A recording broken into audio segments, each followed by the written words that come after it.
Hello friends, नमस्कार, good evening, welcome back to Exampler CH. Friends, आज फिर एक बार हिस्ट्री ऑफ इंग्लिश लिटरेचर, कल हम लोग 1 से लेकर के 50 क्वेश्चन तक कवर किए थे। आज 51 क्वेश्चन से लेकर के 100 क्वेश्चन तक कंप्लीट करने वाले हैं। आइए शुरू करते हैं। क्वेश्चन नंबर 51 कह रहा है कि हु रोट एरियोपेजिटिका। एरियोपेजिटिका जॉन मिल्टन के द्वारा लिखा गया एक ट्रैक्ट है, ठीक है, जो फ्रीडम ऑफ प्रेस की बात करता है, फ्रीडम ऑफ स्पीच की बात करता है। फ्रेंड, आपको बताया था 1644 में यह वर्क पब्लिश होता है, ठीक है। एक ट्रैक्ट है मिल्टन के द्वारा, प्रोज स्टाइल में लिखा गया है। Mary Lamb killed her mother, तो आपको बता दें कि चार्ल्स लैम्ब की बहन जो मैरी लैम्ब थी वो अपनी माँ को मार डाली थी, ठीक है। आगे कह रहा है कि the selfish giant is a story by, कह रहा है कि सेल्फिश जायंट आपने पढ़ा होगा, बड़ा अच्छी कहानी है। कह रहा है कि the selfish giant is a story by Oscar Wilde. Oscar Wilde के द्वारा लिखा गया यह एक कहानी है, the selfish giant. Oscar Wilde की बात करते हैं फ्रेंड्स, तो 1854 में इनका जन्म होता है और 1900 में इनका डेथ हो जाता है। बात करते हैं द सेल्फिश जायंट की, तो ये आया था 1888 में। 1888 में यह स्टोरी पब्लिश होता है। 54 की बात कर रहे हैं। 3 यूनिटीज़ की अगर बात किया जाए तो unity of time, place and action, अर्थात इस तरह से हम कह सकते हैं unity of time, unity of place and unity of action, ठीक है। 3 यूनिटीज़ के नाम है, ध्यान रखिएगा। क्वेश्चन नंबर 55 है which letter is not often pronounced before a consonant. करे कि कॉन्सोनेंट के पहले कौन सा एक ऐसा लेटर जो प्रायः प्रोनाउंस नहीं किया जाता है, वो है कैपिटल, मतलब वो जो लेटर है वो टी है। Done. The setting of Walpole novel the castle of Otranto. Actually friend, ABPSC TRE 2 में भी पूछा गया था। एक इम्पॉर्टेंट है, एक नावल है the castle of Otranto, gothic novel के रूप में है, होरेस वॉलपोल के द्वारा लिखा गया है। और इसमें सेटिंग को बता रहा है कि मेडिवल इटली, जो मध्यकालीन इटली है, उसको इसमें दिखाया गया है। और अगर बात करते हैं कब आया था, तो 1764 में ये आया हुआ है, द कैसल ऑफ अटलांटो, ठीक है। वॉलपोल की बात करते हैं फ्रेंड्स, तो 1717 में यह पैदा हुए थे और 1797 में इनका डेथ हो जाता है। बात कर रहे हैं किसका? होरेस वॉलपोल का। चलिए आगे बढ़ते हैं। Who wrote 4 quarter. ये जो 4 क्वार्टर है फ्रेंड, वो T.S. एलियट के द्वारा लिखा गया है, ठीक है। T.S. एलियट, और T.S. एलियट की अगर बात करते हैं तो 1888 में इनका जन्म होता है, जबकि डेथ होता है 1965 में। हम बात कर रहे थे T.S. Elliott, Thomas stone Elliott के बारे में। अगर 4 क्वार्टर की बात करते हैं तो 1941 में पब्लिश होता है यह work by T.S. Elliott. Done. बढ़ते हैं question number next. Who wrote look back in anger. यह भी एक इंपॉर्टेंट वर्क है, look back in anger, John Osborne के द्वारा लिखा गया है, लुक बैक इन एंगर। और अगर लुक बैक इन एंगर की बात करते हैं पब्लिशिंग डेट का, तो आपको बता दें 1956 में यह पब्लिश होता है। और जॉन ऑसबॉर्न की बात करते हैं फ्रेंड्स, तो 1929 में पैदा होते हैं, जबकि 1994 में इनका डेथ हो जाता है। जॉन ऑसबॉर्न के बारे में हम बात कर रहे थे। चलिए आगे बढ़ते हैं नेक्स्ट क्वेश्चन की ओर। Who wrote the devils of Loudun. अब आपको बता दें लाउडन ये नहीं होगा, ये मिस प्रिंट हुआ है या मिस टाइप हो गया होगा, तो आपको बता दें द डेविल्स ऑफ लाउडन, ये जो वर्क है फ्रेंड, ये एल्डस हेक्सल के द्वारा लिखा गया वर्क है, द डेविल्स ऑफ लाउडन। अगर बात करते हैं आया था 1952 में द डेविल्स ऑफ लाउडन। एल्डस हेक्सल की बात करते हैं तो 1894 में यह पैदा हुए थे, जबकि इनका 1894 में पैदा हुए हैं, और जबकि डेथ होता है 1993 में। चलिए डन। बढ़ते हैं आगे। आइरिस मुर्डॉक जो है एक लेखिका है, ठीक है, और उनका जन्म 1919 में हुआ था, जबकि 1999 में इनका डेथ हो जाता है। 1919 में यह पैदा हुई थी और 1999 में इनका डेथ हो जाता है, ठीक है। आइरिस मुर्डॉक ब्रिटिश राइटर हैं, ध्यान रखिएगा। नेक्स्ट बात करते हैं in the heart of darkness. In heart of darkness Conrad has explored Congo. तो कह रहे हैं कि जो कॉन्गो है, कॉन्गो को एक्सप्लोर किया है हार्ट ऑफ डार्कनेस में।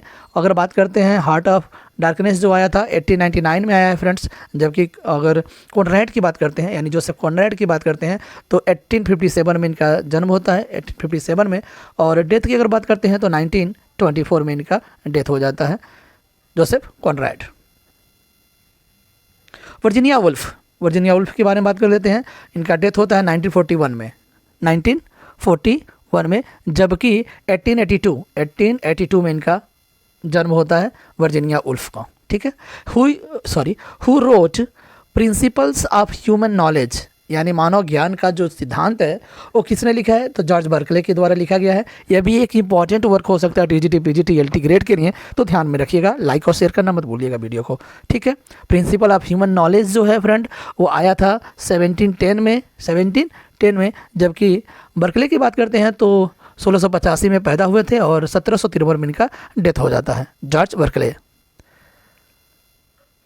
नेक्स्ट है हु रोट लीबर एमोरिस। कौन है? एक वर्क है लीबर एमोरिस, ये हैजलिट है, हैजलिट के द्वारा लिखा गया यह वर्क है लीबर एमोरिस। और लीबर एमोरिस जो आया है फ्रेंड्स 1823 में आया है, वो 1823 में आया है। हैजलिट की बात करते हैं तो 1778 में पैदा होते हैं और 1830 में इनका डेथ हो जाता है। ठीक, चलिए आगे बढ़ते हैं। फील्डिंग और रोट जोसेफ एंड्रयूस इन रिएक्शन अगेंस्ट पामेला। पामेला किसके द्वारा है? सैमुअल रिचर्डसन के द्वारा लिखा गया है। ठीक है। पामेला जो है आया था 1740 में। ठीक है, 1740 में आया है। किसके द्वारा? सैमुअल रिचर्डसन के द्वारा आया था, जबकि हेनरी फील्डिंग ने लिखा है जोसेफ एंड्रयूस उनके रिएक्शन में। तो जोसेफ एंड्रयूस आया था 1742 में, 1742 में। किसके द्वारा? हेनरी फील्डिंग के द्वारा। क्लियर है ना? हेनरी फील्डिंग के द्वारा आया था 1742 में जोसेफ एंड्रयूस, और उसके पहले आया पामेला सैमुअल रिचर्डसन से। Done. Fielding was a realist, कह रहा है हेनरी फील्डिंग जो है फ्रेंड वो एक रियलिस्ट है। डन। और railway clerk is a poem by निजी मिस्केल। निजी मिस्केल आपको पता होगा इंडियन राइटर हैं, और एक रेलवे क्लर्क जो है फ्रेंड एक वर्क है उनका निजी मिस्केल का। बात कर लेते हैं तो आया है 1961 में। 1961 में एक पोएम है। क्या है? एक पोएम है रेलवे क्लर्क, किसके द्वारा? निजी मिस्केल के द्वारा। निजी मिस्केल की बात कर लेते हैं तो पैदा होते हैं फ्रेंड ये 1924 में शायद, हाँ 1924 में पैदा होते हैं। ठीक है। और इनका डेथ जो होता है 2004 में। Done. Raju is the hero of the guide. तो कह रहा है कि द गाइड जो है एक वर्क है, और उसमें जो एक कैरेक्टर है राजू वो हीरो है उस गाइड का। और गाइड जो लिखा गया है वो आर.के. नारायण के द्वारा लिखा गया फ्रेंड, और ये पब्लिश होता है 1958 में। 1958 में यह गाइड जो है पब्लिश होता है। आर.के. नारायण की बात करते हैं तो 1906 में ये पैदा हुए थे, जबकि 2001 में इनका डेथ होता है। डन। बढ़ते हैं नेक्स्ट क्वेश्चन की ओर। The Indian novelist who won the Booker prize in 1997 was. तो कह रहे हैं कि 1997 में किसने बुकर प्राइज जीता है? वो ऐसे नॉवेलिस्ट, इंडियन नॉवेलिस्ट है, वो अरुंधति रॉय। अरुंधति रॉय, इनकी अगर बारे में बात करते हैं फ्रेंड्स तो पैदा हुई है 1961 में, और उनका उम्र इस समय लगभग 63 साल है। ठीक, क्लियर हुआ? Who won the Booker of Booker's. तो ये है बुकर ऑफ बुकर्स, तो सलमान रुश्दी हैं, और शायद मिर्जा चिल्ड्रेन के लिए इनको मिला है Booker of Booker's Salman Rushdie. और सलमान रुश्दी की बात करते हैं फ्रेंड्स तो 1947 में ये पैदा होते हैं, और इस समय उनका उम्र 77 साल है। प्री रोमांटिक पोएट्स, कह रहे हैं कि रोमांटिक पोएट्स से पहले कौन थे लोग? तो विलियम मॉयसन थे, बीटी थी और वाउल्स थे। ये कह रहा है कि प्री रोमांटिक पोएट्स हैं, तो मेसन, बीटी और Bowles. Disraeli was influenced by work है। तो कह रहा है कि डिसराइली एक जो वर्क है, अब आई डोंट नो वर्क है कि अब एथर हैं, इनके बारे में बहुत हमें जानकारी नहीं है। कह रहा है कि ये किससे प्रभावित है? तो बर्के से प्रभावित थी। डिकेंस की बात कर लेते हैं। चार्ल्स डिकेंस की हैं। तो चार्ल्स डिकेंस जो है 1812 में इनका जन्म होता है, जबकि 1870 में इनका देहांत हो जाता है। यानी डिकेंस डाइड इन 1870, जबकि पैदा होते हैं 1812 में। Done. Who is not a novelist beside being a poet. तो कह रहा है कि नॉवलिस्ट नहीं है, किसके अतिरिक्त? पोएट के अतिरिक्त। वो है जयंत महापात्रा। जयंत महापात्रा की बात करते हैं फ्रेंड, तो उनका जन्म जो होता है 1928 में होता है, जबकि इनका डेथ 2023 में इनका डेथ होता है। The favourite writer of Jawaharlal Nehru. तो आपको बताया था जवाहरलाल नेहरू के सबसे फेवरेट जो राइटर थे वो रॉबर्ट फ्रॉस्ट थे, और कहाँ के हैं? अमेरिकन पोएट हैं, अमेरिकन पोएट है, इसको ध्यान में रखिएगा। रॉबर्ट फ्रॉस्ट किसके पसंदीदा राइटर? जवाहरलाल नेहरू के। Who wrote the battle of the books. कह रहा है बैटल ऑफ बुक्स किसने लिखा है? तो जोनाथन स्विफ्ट ने लिखा है, और आया है कब? 1604 में। जोनाथन स्विफ्ट की बात करते हैं तो 1667 में जब पैराडाइज लॉस्ट पब्लिश हुआ था, 1667 में पैदा होते हैं, 1745 में इनका डेथ हो जाता है। 1704 में द बैटल ऑफ बुक्स आया है, इसको भी ध्यान में रखिएगा। विच साउंड्स आर गटरुअल्स, गटरुअल का मतलब समझ रहे हैं ना, कंटस्ट होता है। यहाँ पर थोड़ा सा आ गया है क्वेश्चन कहीं और से, स्पेशली जो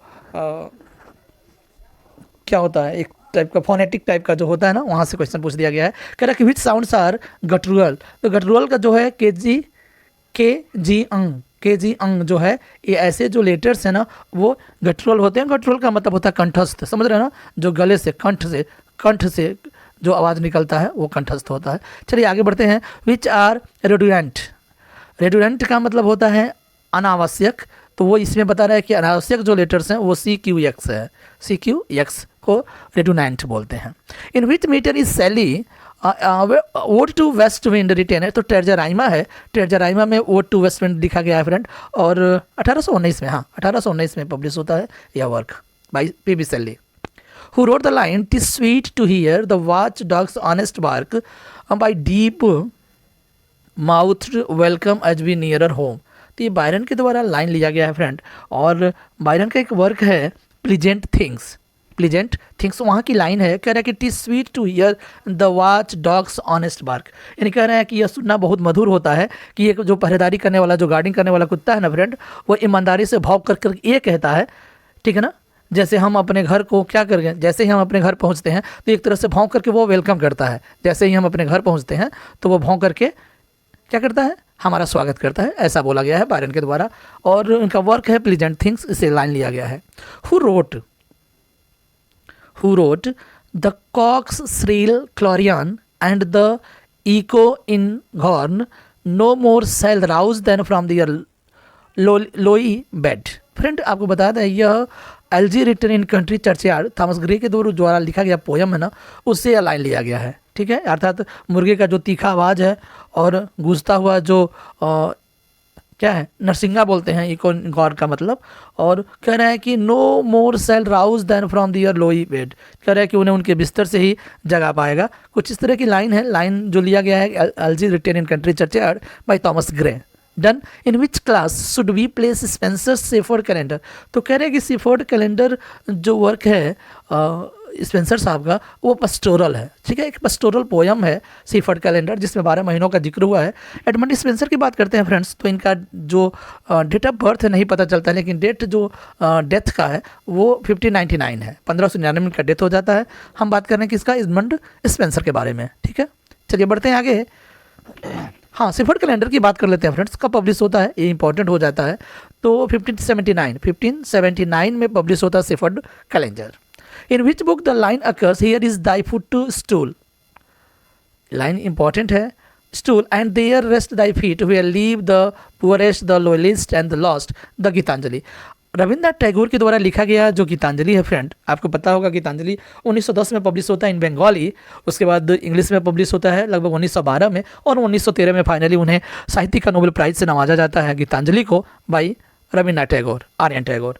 ये कह रहे हैं कि in here is thy footstool and there rest thy feet, कह रहा है कि यहाँ आपकी चरण चौकी है और वहाँ आपके चरण विश्राम करें, जहाँ लीव द पुअरेस्ट, जहाँ बहुत ही गरीब लोग रहते हैं, बहुत ही नीचे, यानी जो लोग लोएलिस्ट मैंने सबसे नीच वाले जो लोग हैं वहाँ रहते हो, और तो लास्ट मैंने खोए हुए हैं, समाज से बिल्कुल अलग हैं, वहाँ पर आपको रहना है। गीतांजलि में लाइन बोला गया है बाई आर्यन टैगोर।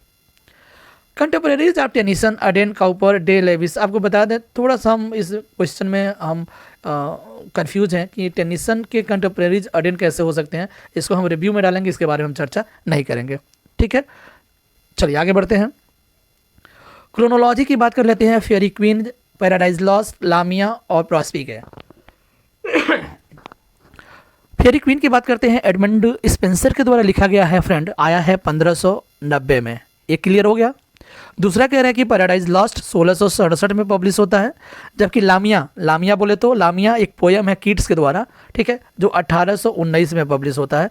और प्रॉस्पिके जो है फ्रेंड ब्राउनिंग के द्वारा लिखा गया था, यह भी एक पोयम है 1864 में पब्लिश होता है। तो 1590, 1667, 1819 और 1864 में प्रॉस्पिके बाय ब्राउनिंग। तो आप ध्यान रखिएगा। फिर once again Faerie Queene, Edmund Spenser, Paradise Lost, John Milton, Lamia, John Keats, Prospice, Robert Browning. Done. Who wrote nectar in a sieve, sieve समझ रहे हैं ना, चलनी होता है।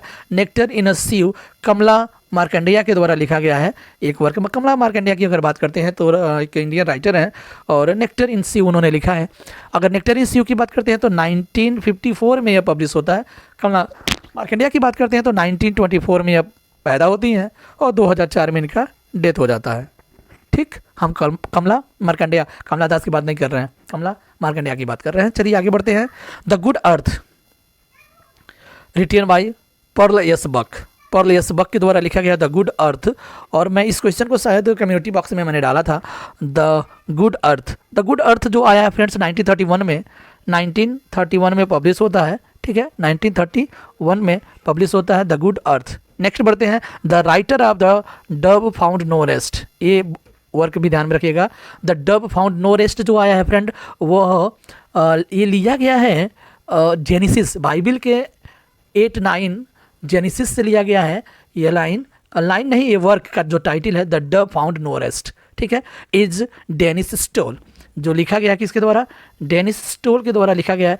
अब इस तरह के क्वेश्चंस गहराई से पूछे जा सकते हैं तो फिर दिक्कत हो जाएगा, तो ध्यान रखिएगा। The dove found no rest is written by Dennis Stoll. Who wrote so many hungers, so many hungers की अगर बात करते हैं फ्रेंड्स 1947 जब हिंदुस्तान आज़ाद हुआ था 1947 में, तब यह लिखा गया था सो मेनी हैंगर्स। और भवानी भट्टाचार्य के द्वारा लिखा गया है फ्रेंड। ठीक है, इसको भी ध्यान में रखिएगा। बढ़ते हैं नेक्स्ट क्वेश्चन की ओर। Question number 90। The main theme of so many hungers is digression of unity. बता रहा है कि इसका जो थीम है सो मेनी हैंगर्स का, जो 1947 में आया था, इसका जो थीम है डिग्रेडेशन ऑफ ह्यूमैनिटी, यानी मानवता का जो निम्नीकरण है ना, ये इसका थीम है, जो 1947 में भट्टाचार्य के द्वारा लिखा गया था। 91 की बात करते हैं फ्रेंड्स। हु सेड अबाउट सा बोले तो जीबी सा, जॉर्ज बर्नार्ड शॉ के बारे में किसने बोला है कि he studied every none theory, यानी हर जानी बुझी थियरी के बारे में उन्होंने पढ़ाई किया है। और किसकी थियरी, सोशलिज्म, सामाजिकता के जो सिद्धांत होते हैं, जाने माने जो सिद्धांत होते हैं, उसके बारे में उन्होंने पढ़ाई किया है। जीबी सा के बारे में बोला है वो हेंडरसन है, हेंडरसन के द्वारा ही बोला गया जीबी सा के बारे में। पढ़ते हैं 92 नंबर के क्वेश्चन पर। Who is the writer of the middle man and other stories, किसने लिखा है, तो भारती मुखर्जी ने लिखा है the middle man and the other stories, किसके द्वारा, भारती मुखर्जी के द्वारा। अगर पब्लिकेशन डेट की बात करते हैं तो 1988 अर्थात 1988 में यह पब्लिश होता है the middle man and the other stories. ठीक है फ्रेंड्स, भारती मुखर्जी के द्वारा। क्वेश्चन नंबर 93 की बात करते हैं। Example of not a fine writer according to professor Terry Eagleton of Saint Catherine college university of Oxford. कह रहा है कि फाइन राइटर में से कौन एग्जाम्पल नहीं है, वह है चार्ल्स डार्विन। डार्विन को फाइन राइटर में से नहीं बोला जाता है। सॉरी, अर्ली इंडियन राइटर्स की बात कर रहा है, तो जो अर्ली इंडियन राइटर्स हैं वो हेनरी डेरोजियो हैं, तोरुदत्त और मनमोहन घोष हैं। ये 3 ऐसे राइटर्स हैं जो अर्ली इंडियन राइटर्स बोला जा सकता है। Who declare that he would sing the song, to sing the song of his experience, to Nissim scale को बोला जाता है, निजिम स्केल को। ठीक है, निजिम स्केल। चलिए बढ़ते हैं आगे।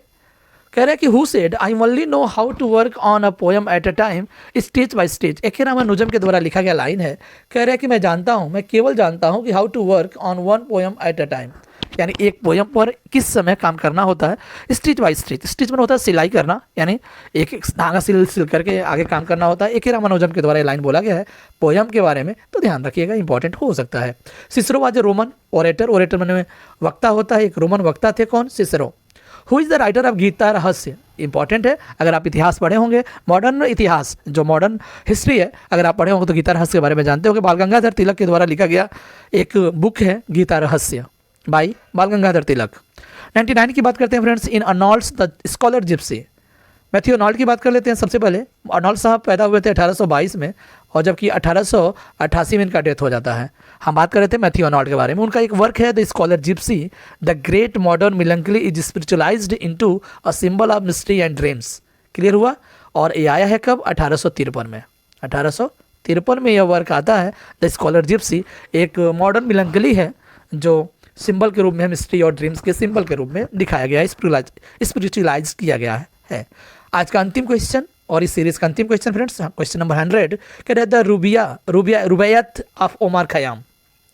The Rubaiyat of Omar Khayyam was translated into English by FitzGerald. तो ध्यान रखिएगा, जो रुबाइयत ऑफ ओमार खयाम जो इंग्लिश ट्रांसलेशन है वो किसके द्वारा किया गया था? फिट्जराल्ड के द्वारा किया गया था। ध्यान में रखिएगा, इंपॉर्टेंट हो सकता है।